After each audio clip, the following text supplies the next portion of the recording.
అధ్యక్ష, ఇవాటి రోజున ఈ రాష్ట్రంలో కరెంటు వెతలకు 100కి 100 రూపాయలు. కారణం, ఈ రాష్ట్రాన్ని 9 సంవత్సరాలు పరిపాలించిన నారా చంద్రబాబు నాయుడు గారు తప్ప మరొక్కరు కానే కాదు అధ్యక్ష. అధ్యక్ష, రాష్ట్ర ప్రయోజనాలను పూర్తిగా పణంగా పెట్టాడు. 2000 మెగావాట్లకు సంబంధించిన కరెంటు ఉత్పత్తి కేంద్రాలను అధ్యక్ష,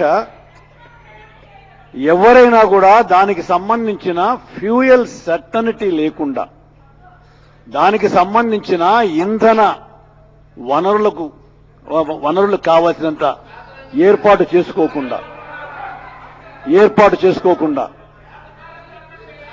ఈ విధంగా ఉత్పత్తి కేంద్రాలను పెట్టడం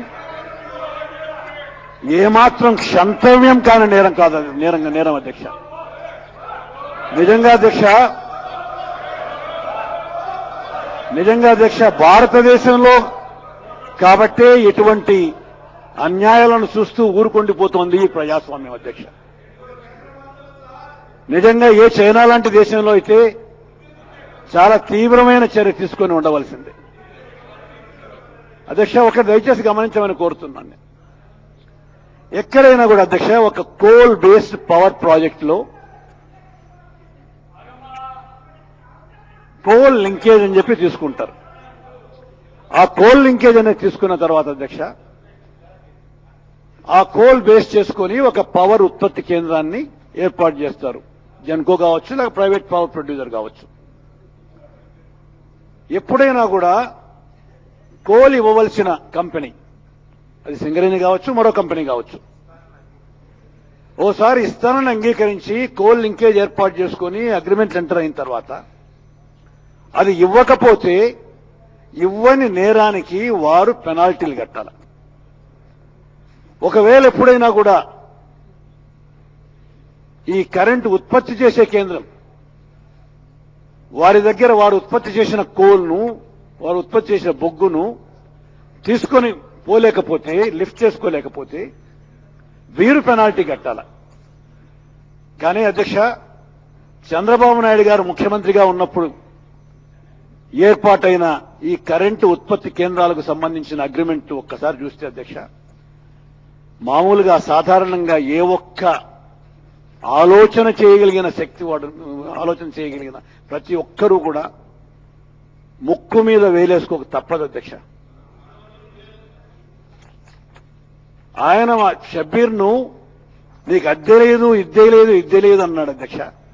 మరి ఆయనకు అన్ని తెలిసి చేసి ఇటువంటి అగ్రిమెంట్ ఎంటర్ అయ్యాడు అనంటే ఆయన సొంత లాభానికైనా చేసి ఉండాలి, తెలిసే చేసి ఉంటాడని చెప్పి నేను కూడా అనుకుంటాను.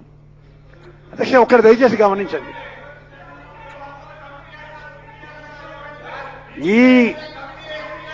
దీనికి సంబంధించిన అగ్రిమెంట్లలో అధ్యక్ష, గ్యాస్ సరఫరా చేయవలసిన గెయిలు,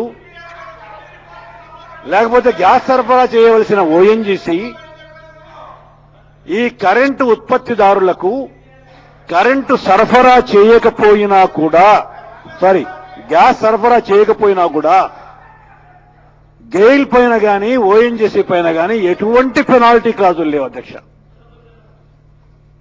ఏ విధమైన పెనాల్టీ క్లాజులు లేవు. ఎందుకు ఈ విధమైన అగ్రిమెంట్ ఎంటర్ అయ్యాడు అనేది ఉండు అధ్యక్ష. అటువంటి ఏ విధమైన గ్యారంటీలు లేకుండా వాళ్ళ దగ్గర అగ్రిమెంట్లు తీసుకొని ఆ అగ్రిమెంట్లు బేస్ చేసుకొని కరెంటు ఉత్పత్తి చేసే కేంద్రాలు ఏర్పాటు చేసే అధ్యక్ష, ఆ కరెంటు ఉత్పత్తి చేసే కేంద్రాలు పూర్తిగా కట్టబడ్డ తర్వాత ఆ కరెంటు ఉత్పత్తి చేసే కేంద్రాలేమో మేము కట్టాము, మేము వేల కోట్ల రూపాయలు ఖర్చు పెట్టి కరెంటు ఉత్పత్తి చేసే కేంద్రాలు నెలకొల్పాము, మాకు గ్యాస్ ఇవ్వమని చెప్పంటే ఓఎన్జీసీ కానీ గెయిల్ కానీ పూర్తిగా చేతులెత్తితే దీనివల్ల మనకు కరెంటు రాకపోగా అధ్యక్ష, వీళ్ళు వేల కోట్ల రూపాయలు ఖర్చు చేసి కరెంటు ఉత్పత్తి కేంద్రాలు కట్టారు కాబట్టి దానికి సంబంధించిన వడ్డీలు ఫిక్స్డ్ ఛార్జెస్ మనం కట్టాల్సి వస్తుంది అధ్యక్ష. సంవత్సరానికి 1200 కోట్ల రూపాయలు కేవలం ఫిక్స్డ్ ఛార్జెస్ ఆయన గారు చేసిన అగ్రిమెంట్ల వల్ల ఈ రాష్ట్ర ప్రభుత్వం చెల్లించవలసిన దుర్భరమైన పరిస్థితికి కారకుడు కేవలం చంద్రబాబు నాయుడు తప్ప మరొకడు కానే కాదు అధ్యక్ష. ఏదో మేము నానా కష్టాలు పడి రోషయ్య గారి ఆధ్వర్యంలో ఒక కమిటీ వేసి వీళ్ళందరూ చాలా కష్టపడి ఆ కరెంటు ఉత్పత్తిదారులను ఒప్పించి ఆ 1200 కోట్ల రూపాయలు వాళ్లకు పెనాల్టీలైనా కట్టకుండా ఏదో రాష్ట్ర ప్రభుత్వానికి సంబంధించిన డబ్బును